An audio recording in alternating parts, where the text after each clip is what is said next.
It reveals पूरी मतलब the game is out. We must attack Pakistan. आप जब तक पाकिस्तानी पंजाबी फौज की लाशें उनके गांव में नहीं पहुंचाएंगे, And if Pakistan thinks they can get the hell of it.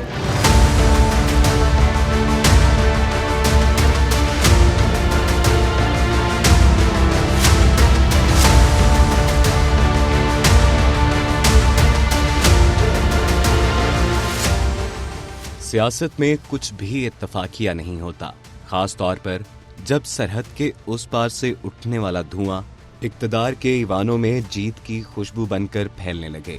तारीख गवाह है कि जब भी भारत में अवामी गुस्सा बढ़ा या इलेक्शन करीब आए, एक मखसूस पैटर्न ने जन्म लिया। पुलवामा हो या उड़ी, वाकयात की टाइमिंग पर गौर करें तो एक अजीब मुमासलत नजर आती है। जब जज्बात को इश्तियाल की जरूरत होती है ताकि बैलेट बॉक्स तक पहुंचने वाला रास्ता आसान हो सके। ये कोई इल्जाम नहीं, बल्कि वो सवालात हैं जो खुद भारत के अंदर से उठे।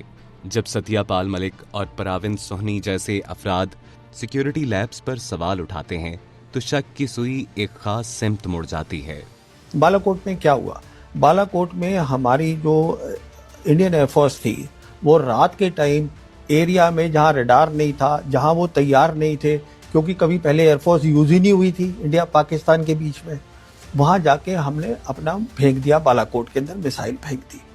अगले दिन वो दिन दहाड़े आए और हम तैयार नहीं थे। क्यों मैं ये कह रहा हूं हम तैयार नहीं थे? क्योंकि हमने अपनी मिसाइल से अपने हेलीकॉप्टर को गिरा दिया कंफ्यूजन में। पाकिस्तान नहीं हार सकता, आप पाकिस्तान को नहीं हरा सकते जंग में। ये तो बहुत बेशर्मी कर रहे हैं, लोगों को बहकाने की कोशिश करते हैं। इनको तो मुल्क से माफी मांगनी चाहिए, इनको कहना चाहिए था हमारी गलती। इतना बड़ा लैप्स है, वहाँ एक सिपाही नहीं था, और जबकि वो कश्मीर का सबसे पॉपुलर स्पॉट। क्या ये मुमकिन नहीं है कि अपने ही लोगों का लहू सियासी मकासद के लिए इस्तेमाल किया जाए?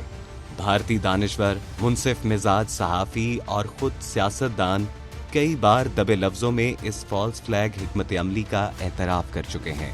वाकया अभी मुकम्मल तौर पर रोनमा भी नहीं होता कि भारत की प्रोपेगेंडा फैक्ट्री मुतहरिक हो जाती है।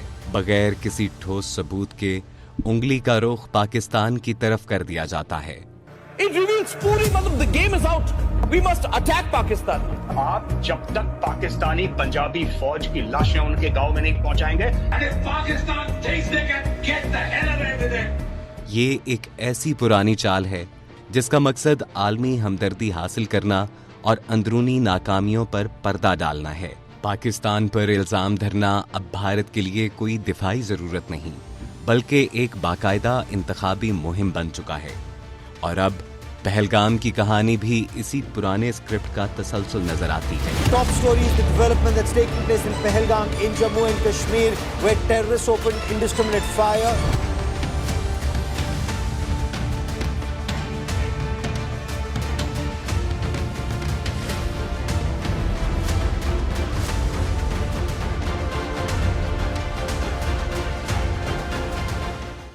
वही तरीकाकार, वही शोर और वही पुराना हदफ।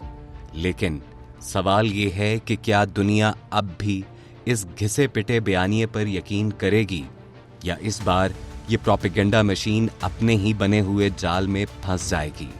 हकायक छुपाए जा सकते हैं, मिटाए नहीं जा सकते। अगले हिस्से में हम दिखाएंगे कि किस तरह इस प्रोपेगेंडे के ताने बाने बुने गए और हकीकत क्या थी। हमारे साथ रहिएगा।